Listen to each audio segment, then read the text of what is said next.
The sprinklers fell silent at 3 a.m., just like they had every night for 2 weeks.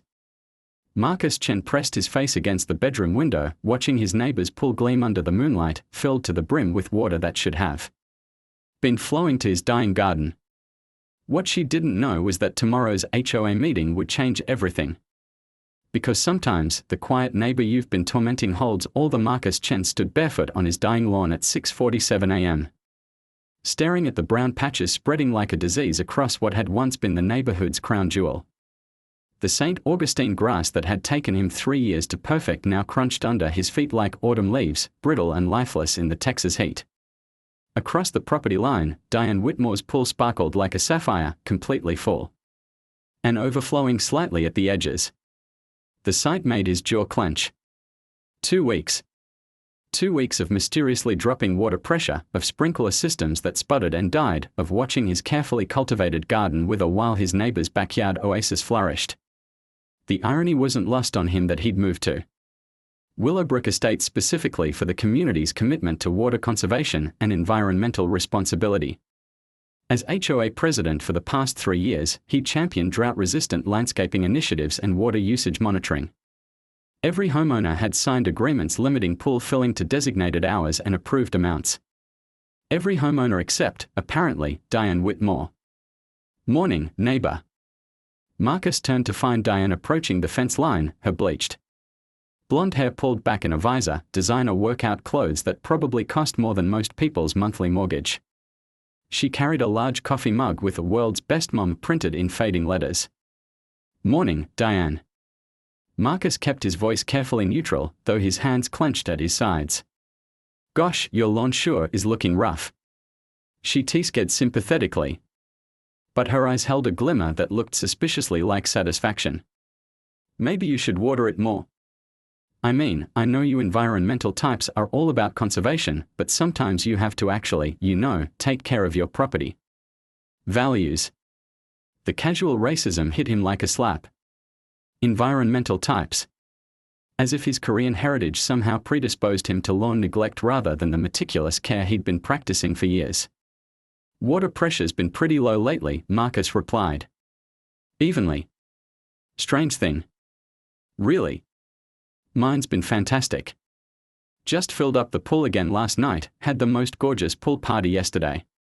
The Hendersons and the Johnsons came over." "Well," she paused, her smile sharpening, "I'm sure you heard the music." He had heard it. The laughter and splashing had continued well past the community's noise ordinance limits, but Marcus had let it slide.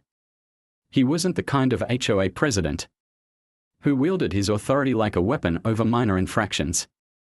"I'm sure it was lovely," he said. "Oh, it was.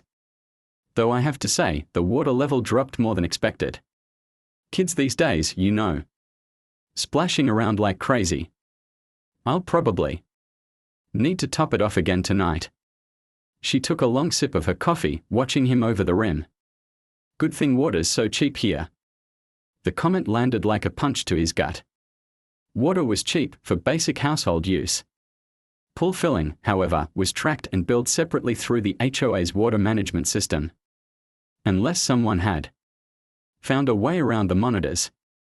"Well," Diane continued, glancing pointedly at his brown lawn, "I should let you get back to whatever it is you do out here.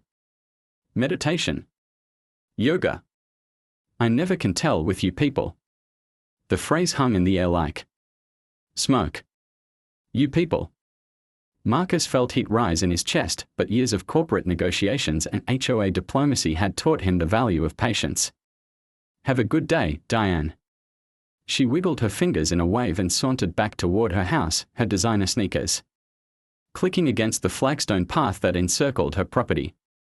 Marcus watched her go, noting the way she paused to adjust a sprinkler head near the fence line that bordered his property. After she disappeared inside, Marcus walked the perimeter of his yard, examining the ground more carefully. Near the back corner, where the properties met at the community water main access point, he found what he was looking for: fresh mud despite the drought, and barely visible tire tracks from a small utility vehicle. His phone buzzed with a text from his landscaper, Jose. "Mr. Chen, came by early to check the irrigation system. Someone's been tampering with your main line. Looks professional." Want me to call the police? Marcus stared at the message, then at Diane's house, where she was now visible through the kitchen window, talking animatedly on her phone. He could see her gesturing toward his property. Instead of responding to Jose immediately, Marcus walked to his home office and pulled out a thick folder labeled HOA Water Management, Confidential. As president, he had access to every resident's water usage data, including detailed reports on consumption patterns, billing irregularities, and system alerts. What he found made his blood run cold. For the past month, Diane's water usage had spiked to nearly 4 times the neighborhood average.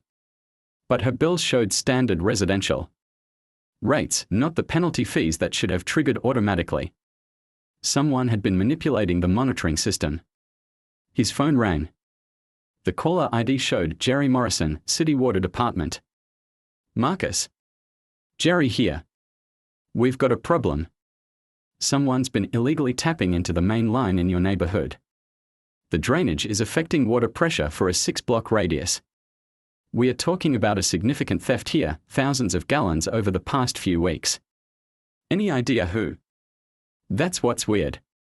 The tap is sophisticated, professional-grade equipment.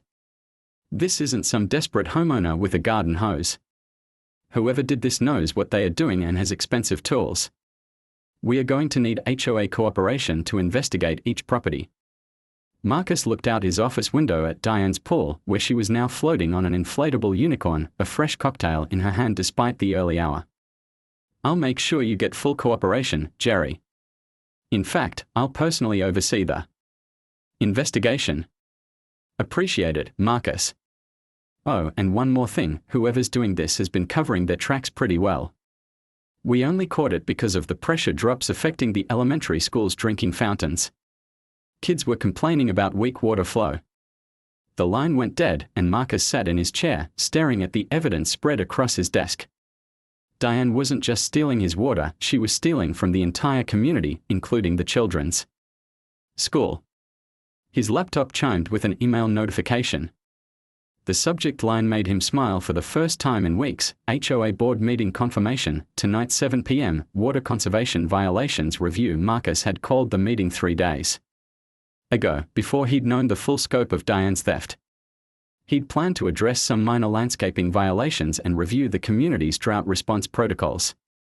Now, he had a different agenda entirely. He spent the next hour compiling a comprehensive report, water usage data, billing irregularities, photographic evidence of the tampering, and Jerry's official statement from the City Water Department. Each page built an ironclad case against Diane Whitmore. At 2 p.m., his doorbell rang. Through the peephole, he saw Diane standing on his porch, but she looked different. Her usually perfect appearance was disheveled, her makeup smudged, and she was wringing her hands nervously. Marcus opened the door. Diane. What can I do for you? I need to talk to you. Her voice was smaller than usual, lacking its typical condescending tone. About the water situation. What about it? She glanced around nervously, as if checking for witnesses. Look, I know you're some kind of environmental activist or whatever, and I respect that. I really do. But I need your help with something. Marcus kept his expression neutral. I'm listening. There's going to be an HOA meeting tonight, and I heard through the grapevine that they are going to be discussing water violations. I've been having some billing issues, and I'm worried they might single me out. She attempted her signature smile, but it came out strained. I was hoping you might put in a good word for me. Neighbor to neighbor. The audacity was breathtaking. She was asking him, the man whose property she'd been systematically destroying, to help her avoid consequences for her theft. What kind of billing issues? Marcus asked. Oh, just boring technical stuff. Numbers don't match up, that sort of thing. You know how these automated systems can be. She waved her hand dismissively. I'm sure it's just a computer error. Marcus nodded. Slowly. I see. And you think I might have some influence with the HOA board? Well, you seem like the type who'd be involved in community stuff. Plus, you're so articulate. I bet they really listen to you. The backhanded compliment, articulate, as if intelligence was surprising coming from him, was the final straw. But Marcus kept his voice level. "I'll certainly keep your concerns in mind during tonight's meeting." Relief flooded her features. "Oh, thank you so much. I knew you'd understand. We neighbors have to stick together, right?" She reached out and patted his arm condescendingly. "You're one of the good ones." Marcus stepped back, breaking the contact. "Was there anything else?" "Actually, yes. I was wondering if you might be able to help with one more tiny thing." She bit her lower lip in what might have been an at. Marcus Chen arrived at his office at 6:30 a.m., 2 hours earlier than usual. The Willowbrook Estates crisis had officially become his full-time job. His desk was already cluttered with legal documents, insurance claims, and a stack of messages from reporters who'd somehow gotten wind of the story. The first call came at 6:45. "Mr. Chen. This is Rebecca Martinez from Channel 8 News. We understand there was a significant water theft incident in your community involving tens of thousands of dollars. Would you be available for an interview?" Marcus declined politely, but 3 more news outlets called before 7 a.m. By the time he reached his second cup of coffee, his phone was buzzing with text messages from neighbors, city officials, and Diane Whitmore's attorney. The lawyer's message was particularly interesting. "Mr. Chen, I represent Mrs. Whitmore. We need to discuss an amicable resolution before this situation escalates unnecessarily. Please call at your earliest convenience." Richard Steinberg, Steinberg and Associates. Marcus was familiar with Steinberg's reputation. He was the kind of attorney wealthy families hired when they needed problems to disappear quietly. Expensive, connected, and ruthless when necessary. At 8:15, his doorbell rang. Through the security camera, Marcus could see a woman in a sharp business suit standing on his porch, briefcase in hand. "Mr. Chen. I'm Jennifer Walsh, private investigator working for Steinberg and Associates. I'd like to discuss Mrs. Whitmore's situation with you." Marcus opened the door but didn't invite her in. "I'm not sure what there is to discuss. The evidence is already with the police and the city attorney." Walsh smiled professionally. "That's exactly what I wanted to talk about. My client is prepared to make full financial restitution, plus a significant additional payment to you personally in exchange for your cooperation in resolving this matter quietly." "How significant?" $50,000 cash in addition to covering all damages and water costs. She paused, studying his reaction. "That's enough to completely renovate your landscaping and install a state-of-the-art irrigation system." Marcus almost laughed. They were trying to bribe him with the same amount Diane owed in penalties and damages. "And what exactly would my cooperation involve?" "Simply acknowledging that this was all a misunderstanding. A billing error, perhaps, or a malfunction in the monitoring system. Mrs. Whitmore has learned her lesson and she's willing to make things right without involving the criminal justice system." "I see. And if I don't cooperate?" Walsh's smile hardened slightly. "Mr. Chen, Mrs. Whitmore's husband is a very well-connected man. He sits on the boards of several major corporations and has relationships throughout the city government. It would be unfortunate if your business relationships were to suffer because of this situation." The threat was delivered with professional politeness, but it was unmistakably a threat. Marcus felt a familiar anger building in his chest, the same feeling he'd experienced watching his garden die while Diane filled her pool. "Ms. Walsh, please give Mr. Steinberg a message for me. Tell him that if he or his clients attempt to intimidate me or interfere with this investigation in any way, I'll be filing additional charges for witness tampering and extortion." Walsh's composure slipped for just a moment. "Mr. Chen, you're making a mistake.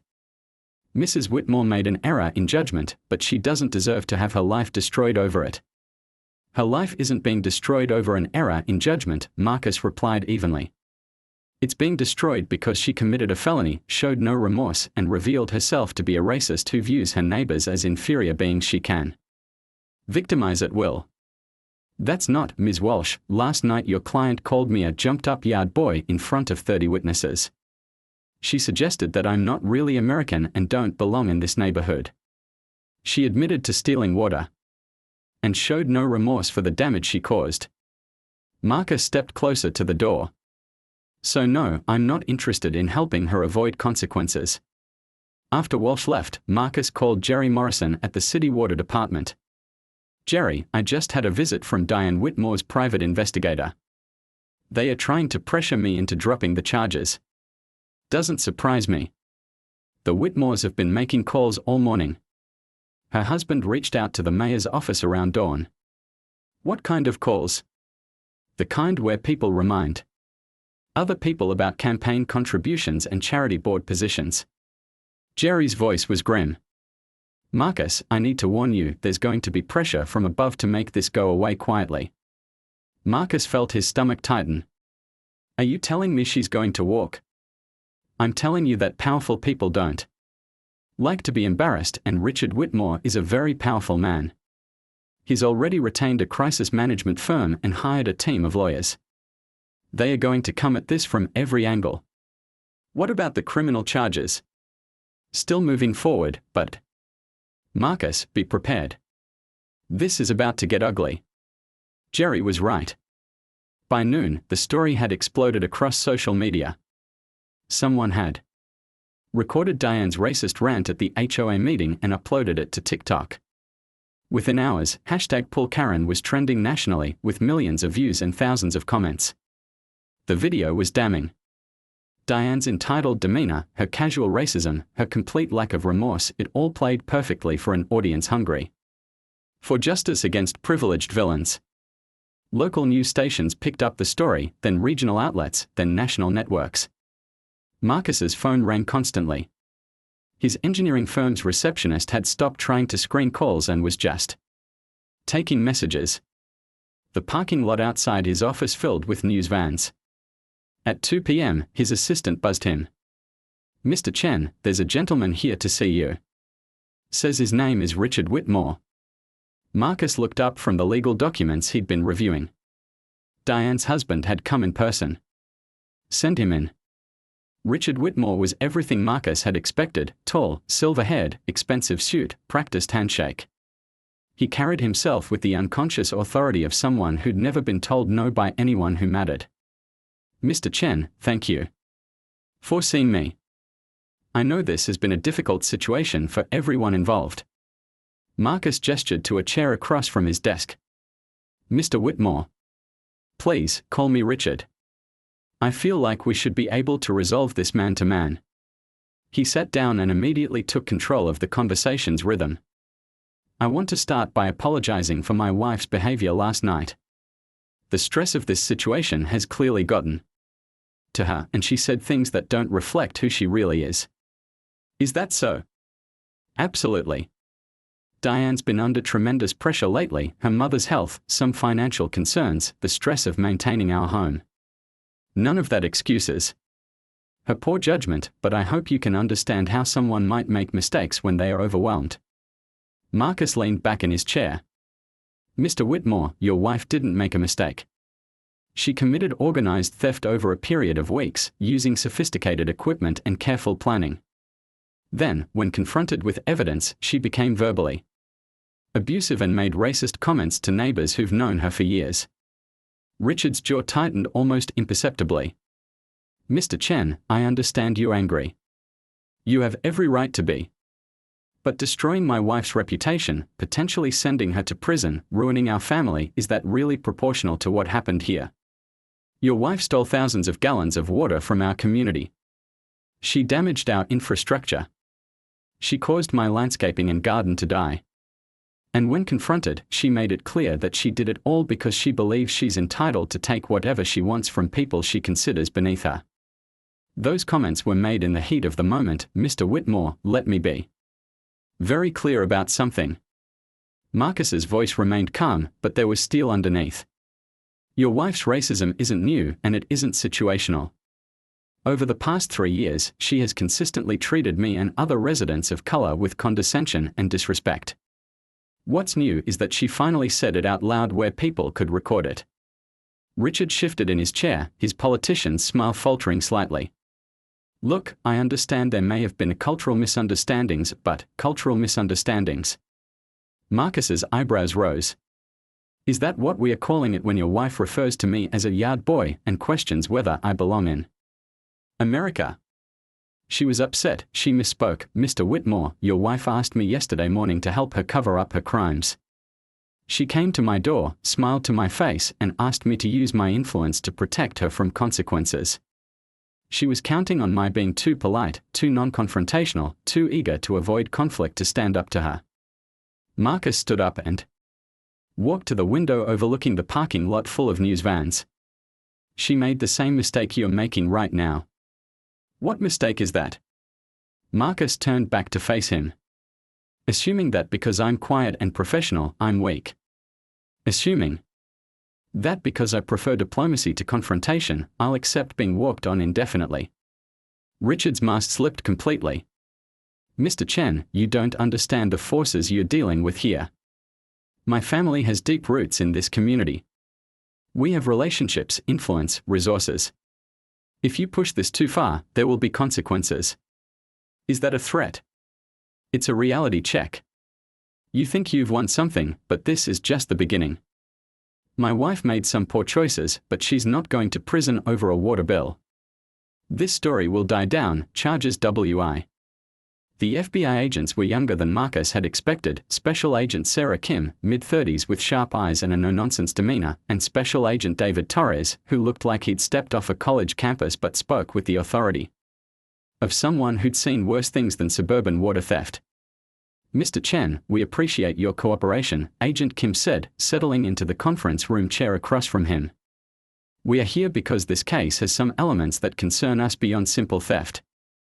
Marcus raised an eyebrow. Such as? Agent. Torres opened a tablet and scrolled through what appeared to be surveillance photos. The equipment used in this operation was military grade.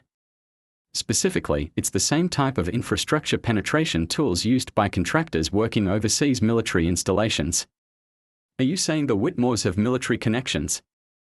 We are saying someone with access to restricted equipment helped plan this operation, Agent Kim replied. Equipment that's not available through normal commercial channels and requires specialized clearance to purchase. She slid a photograph across the table showing the water tap mechanism. This device is manufactured by Blackwater Solutions, a defense contractor that supplies utility infiltration equipment to special operations forces. There are maybe 50 of these units in civilian circulation, all supposedly accounted for. Marcus studied the photo. How does a landscaper in Texas get access to military equipment? That's what we are trying to figure out. James Crawford, the contractor who installed this system, has no military background and no clearance for this type of equipment. But Richard Whitmore sits on the board of directors for Meridian Defense Corporation, which has contracts with Blackwater Solutions. The implications hit Marcus like a cold wave. You think Richard Whitmore used his corporate connections to obtain restricted equipment for a neighborhood water theft? Agent Torres nodded grimly.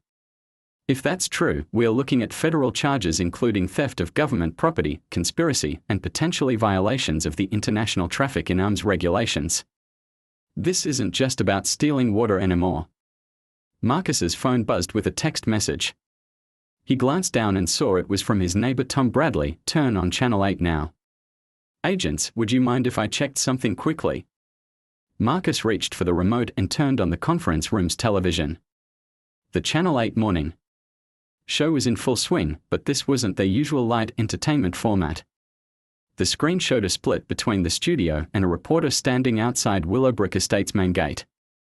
What started as a neighborhood water dispute has now exploded into a national conversation about privilege, racism, and accountability, the reporter was saying. The viral video of Diane Whitmore's racist tirade has been viewed over 15 million times, sparking protests and counter-protests across the country. The camera switched to show a crowd of protesters outside the entrance to Marcus's neighborhood.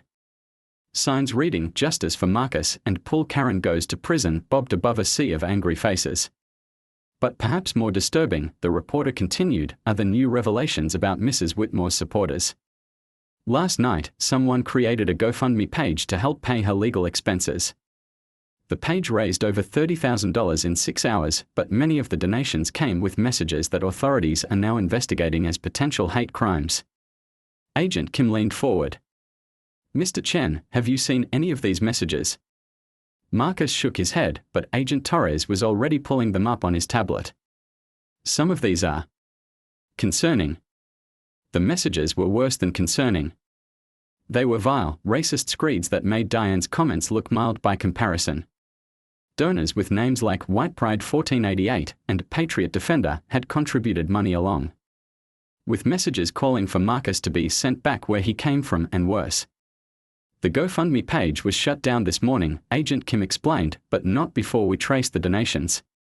Several came from organized white supremacist groups who are apparently using Mrs. Whitmore as a symbol of white victimhood." On screen, the reporter was now interviewing people in the crowd. "This isn't just about water," a middle-aged black woman was saying. "This is about how people like her think they can treat people like us. She thought she could steal from him, lie to him, and when she got caught, attack him for his race.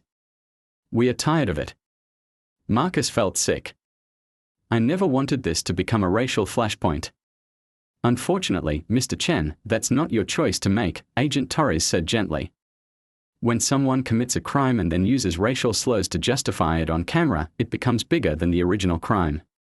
The television showed another angle of the protest, and Marcus recognized several faces from his own neighborhood.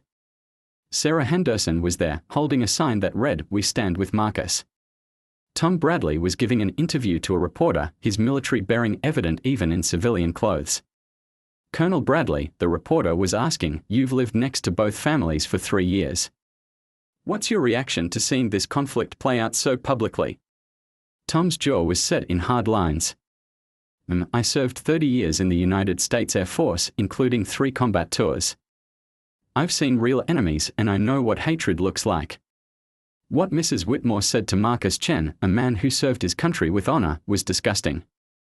The fact that hate groups are now rallying to her cause tells you everything you need to know about what kind of person she really is.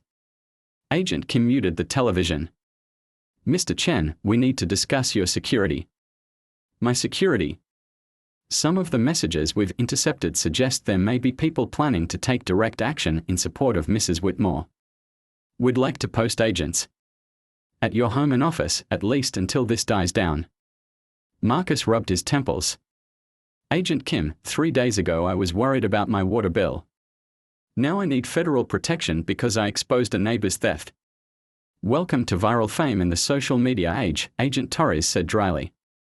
"The good news is that the overwhelming public response has been supportive of you. The bad news is that the small percentage who aren't supportive include some very dangerous people." Marcus's assistant knocked on the conference room door. "Mr. Chen, I'm sorry to interrupt, but there's a situation outside." Through the window, Marcus could see that the news vans in his parking lot had been joined by a crowd of people. Unlike the protesters at his neighborhood, this group looked angry and hostile. Several were carrying Confederate flags. "When did they arrive?" Agent Kim asked, already reaching for a radio. "About 10 minutes ago. Building security says they are not technically on private property, but they are blocking the sidewalk and harassing people trying to enter the building." Agent Torres was monitoring something on his phone. "We've got reports of similar gatherings in 3 other cities. This is coordinated." The irony wasn't lost on Marcus. Diane Whitmore had spent months treating him like a second-class citizen in his own neighborhood. Now, her supporters were making the same statement on a national scale. His phone rang. The caller ID showed Jose Martinez, his landscaper. "Jose, what's going on?" "Mr. Chen, I'm at your house checking the irrigation repairs. There are people here with cameras asking questions about you. They want to know if you're really American, if you've ever said anything anti-white, if I think you're a good person." Jose's voice was tight with anger. "I told them to get off your property, but they are standing in the street taking pictures. Are they threatening you?" "Not directly, but..." "Mr. Chen, these aren't reporters. These people hate you. They hate what you represent." Agent Kim was already coordinating with local police through her radio. Within minutes, Marcus could see patrol cars arriving at both his office and, presumably, his home. "Mr. Chen," Agent Kim said, "we need to get you somewhere safe while we sort this out." "Safe? These people haven't threatened me directly." Agent Torres showed him his phone screen. "Actually, they have." The phone displayed a forum post from something called Patriots United Forum. The message was explicit: "Marcus Chen thinks he can destroy a white family over water. Time to show this immigrant what real Americans think of his kind." Below the message was Marcus's home address, his office address, his car's license plate number, and a detailed schedule of his daily routine that was disturbingly accurate. "How do they know all this?" Marcus asked. Mrs. Whitmore's GoFundMe page included a detailed victim statement that basically provided a roadmap to your life, Agent Kim explained. "Home address, workplace, personal details, everything someone would need to target you." Marcus felt a cold realization wash over him. "She's orchestrating this." "What do you mean?" "Diane Whitmore isn't just a victim of viral fame. She's actively feeding information to her supporters." Marcus thought back to his interactions with her over the past few days. "She's been planning this response since the moment she was exposed." Agent Torres pulled up another screen. "We've been monitoring her social media accounts. Look at this." Diane's Facebook page showed a carefully crafted narrative of victimhood. Photos of her children looking sad, testimonials from neighbors apparently unaware of the racism, and a detailed timeline that painted her as a confused homeowner who'd been entrapped by a vindictive neighbor with a racial agenda. "She's been posting every few hours since the story broke," Agent Torres explained. "Building sympathy." 6 weeks later, Marcus Chen sat in the federal courthouse in downtown Austin, watching jury selection for what the media had dubbed the "pool trial of the century." The courtroom was packed beyond capacity, with overflow seating in adjacent rooms and a lottery system for press credentials. The Whitmores had been charged with conspiracy, theft of government property, wire fraud, and, thanks to Diane's recorded racist statements, federal civil rights violations. It was a prosecutor's dream case: clear evidence, sympathetic victim, and defendants who'd provided their own incriminating statements on viral video. But the defense team Richard Whitmore had assembled was formidable. Lead attorney Harrison Cross was a legendary trial lawyer who specialized in defending white-collar criminals and had never lost a federal case. His strategy was becoming clear. During jury selection, portray the Whitmores as victims of prosecutorial overreach and Marcus as an opportunist exploiting racial tensions for personal gain. "Your Honor," Cross was saying to potential juror number 47, a middle-aged white woman from suburban Round Rock, "if you discovered that your neighbor had secretly recorded your private conversations and shared them publicly to destroy your reputation, how would that make you feel?" The question was loaded with false premises. Marcus hadn't recorded anything. Diane's racist rant was captured by HOA meeting attendees, but it planted seeds of doubt about Marcus's motivations. Federal prosecutor Janet Rodriguez, a sharp Latina woman in her 40s, objected immediately. "Your Honor, this mischaracterizes the evidence. Mr. Chen did not record Mrs. Whitmore. Her statements were made at a public meeting attended by 30 witnesses." Sustained, Judge Patricia Hawkins said firmly. She was a black woman in her 60s, appointed by Obama, and Cross had already tried unsuccessfully to have her recused for potential bias. During the lunch break, Marcus met with Rodriguez in a conference room adjacent to the courthouse. She was reviewing notes for her opening statement, but her expression was troubled. "Marcus, I need to prepare you for what's coming. Cross is going to try to put you on trial instead of his clients." "What do you mean?" "He's going to argue that you orchestrated this entire situation to destroy the Whitmores. That you knew about the water theft for weeks but waited to expose it for maximum damage. That you're seeking revenge against Diane for some prior slight." Marcus felt his stomach tighten. "That's ridiculous. I only discovered the theft the day before the HOA meeting. I know that, and the evidence supports it. But Cross is very good at creating alternative narratives. He's going to paint you as calculating and vindictive, someone who used racial tensions to amplify a minor neighborhood dispute into a federal case. And the jury will believe that." Rodriguez hesitated. "Marcus, 6 of the 12 jurors are white suburbanites from communities very similar to yours. Cross only needs to convince one or two that this whole thing is overblown to hang the jury. That afternoon, opening statements began. Rodriguez presented the facts methodically: the sophisticated theft operation, the military equipment, the cover-up conspiracy, and the racist attack on Marcus when confronted with evidence. Ladies and gentlemen, she concluded, this case is about accountability. The defendants believed their wealth and social position made them above the law. When caught, they responded not with remorse, but with attacks on the victim's character and ethnicity. Federal law exists specifically to protect citizens from this kind of targeted abuse. Cross's opening was a masterpiece of misdirection. Members of the jury, this case isn't really about water theft. It's about the weaponization of racial grievance for personal gain. He gestured toward Marcus.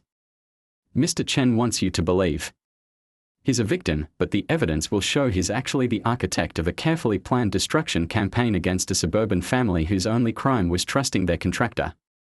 Cross painted Diane as a naive homeowner who'd relied on professional advice about landscaping needs. The racial comments became a word spoken in frustration by a woman under attack in her own neighborhood. The federal charges became prosecutorial grandstanding designed to score political points. Ask yourself, Cross continued, if the races were reversed in this case, would we be in federal court? If a white engineer had exposed a black neighbor's irrigation problems, would that neighbor be facing 20 years in prison? Or would it be handled quietly, between neighbors, the way these disputes always used to be resolved? The question was rhetorical but poisonous. It suggested that Marcus was receiving special treatment because of his race, that the real injustice was federal prosecution of the Whitmores. The first week of testimony focused on the technical aspects of the case. Jerry Morrison from the City Water Department explained the theft operation's sophistication. FBI forensics experts detailed the military equipment's origins. Marcus's landscaper, Jose Martinez, testified about discovering the illegal tap. But Cross was patient. He waited for his moment, and it came during the second week when Marcus took the stand. Rodriguez's direct examination was straightforward. Marcus explained his background, his role as HOA president, his discovery of the water theft, and his decision to present evidence at the HOA meeting. Mr. Chen, Rodriguez asked, when you discovered Mrs. Whitmore's theft, why didn't you confront her privately first? Because she'd already lied to me directly about her water usage when I mentioned the pressure problems. And because as HOA president, I had a duty to address violations through proper channels. Did you have any intention of humiliating Mrs. Whitmore publicly? No. I expected her to accept responsibility and work out a payment plan. I never anticipated her reaction. Cross's cross-examination was surgical. Mr. Chen, you testified that you've been HOA president for 3 years. In that time, how many violations have you prosecuted to the full extent possible? Marcus hesitated. Most violations are resolved informally. Most? How about all? Until. Mrs. Whitmore, had you ever pursued criminal charges against a neighbor? No, but yes or no, Mr. Chen? No. And Mrs. Whitmore was the first neighbor you'd ever accused of racism, correct? She was the first neighbor who'd ever made racist statements in my presence. That you recorded? I didn't record anything. Other residents, Mr. Chen, yes. Or no, had you ever before Mrs. Whitmore accused a neighbor of racism? Rodriguez objected, but the damage was done. Cross was establishing a pattern. Marcus treated Diane differently than other neighbors. Mr. Chen, you testified that Mrs. Whitmore asked you to help her with her billing issues the day before the HOA meeting. Yes. And you agreed to help her. I said I would look into the pressure situation. But you'd already discovered the theft by then, hadn't you? Marcus felt the trap closing. Yes. So when you told Mrs. Whitmore you'd help her, you were lying. I was gathering evidence, yes or no, Mr. Chen. When you told Mrs. Whitmore you'd help her, you already knew she was guilty and you had no intention of helping her. Yes or no? Yes. Cross paused, letting that admission hang in the air.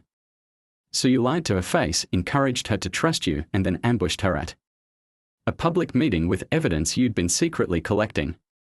Rodriguez was objecting, but Cross had made his point.